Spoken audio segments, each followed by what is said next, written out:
Welcome, beautiful souls. So I wanted to make a podcast about some things that we have to do first, actually, if we would take healing seriously. And I think the very first thing is to turn off the television, and especially the news, or when you watch the news on your mobile phone or on a newspaper, I think you should throw it away. Why? Because it activates the fight or flight mode of the nervous system. And that's the biggest reason. So if you say, yeah, well, but I want to stay informed. Well, are you being informed by the media? I don't think so. You see, of all the things that are happening, you only hear of a few things. And those few things are always the things that are supposed to lower your vibration. It's basically fear, anger, and all those kind of negative emotions to lower our state of consciousness. And the emotions you have in the lower levels of consciousness, the so-called negative emotions, have a big side effect, and that is to trigger the fight or flight mechanism of the nervous system. Well, I've talked really a lot about this fight or flight mode of the nervous system, and in short, you just don't want it to happen if you want to heal. So that's one of the biggest reasons to not watch the news. And I also don't think you're being informed by the news, because they certainly have an agenda. They want to pull your attention towards the screen. They want to sell clicks. They want to sell newspapers. They want your attention. And when they would say things like, everything is fine in the world, look how beautiful it is, go outside, calm down, nobody would watch anymore. I think they know this. And I also think they have a political interest because of that. So even in this coronavirus crisis right now, they're not really being honest. So instead of being informed by these kind of media, you're being misled, manipulated, and brainwashed. And on top of that, you get sick from it. And if you're sick, you'll stay sick. And something else to do is to delete social media from your telephone. I mean, there's so much censorship anyway that you can't expect the truth to be out on these platforms anyway. But on top of that, since 2010, the amount of burnouts, self-harm, suicide rates within teenagers, children, and adults have more than doubled because it's stressful.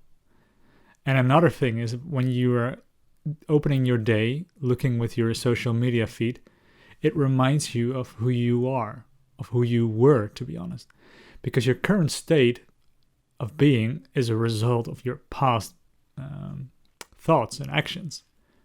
So you're enhancing the life you did not love, the life that made you ill, by looking on your screens, because it's confirming you that your life is miserable, because you have been reading your news feed almost every day since you were ill, because probably you needed distraction.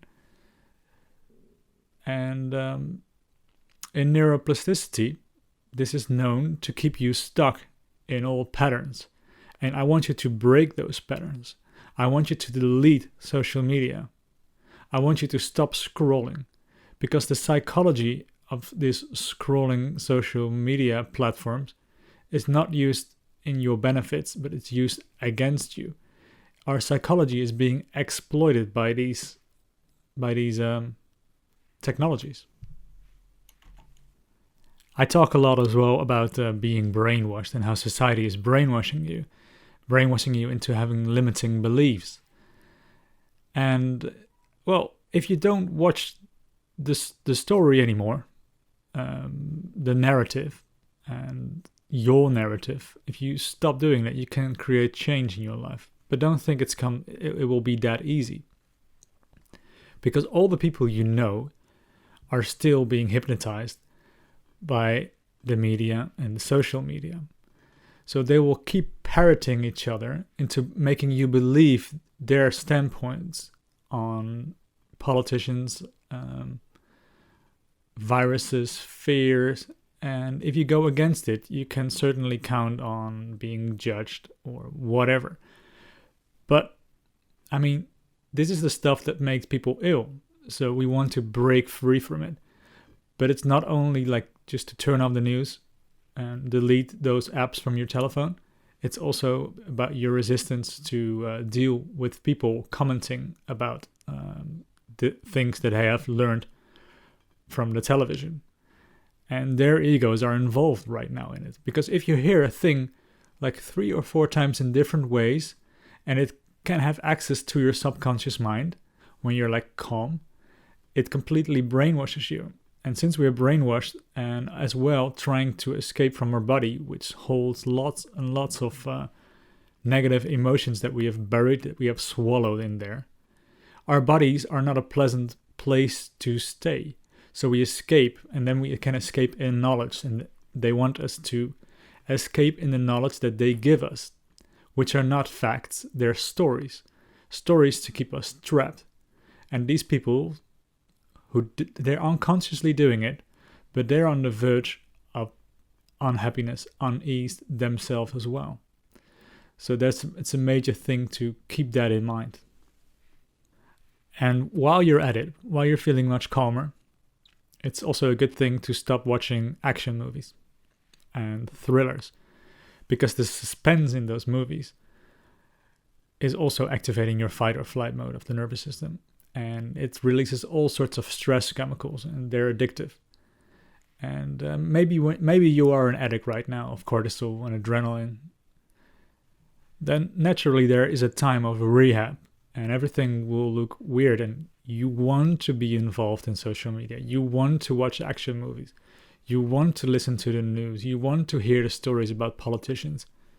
But you have to stop doing it. Resist it for a while. Maybe 28 days is all you need.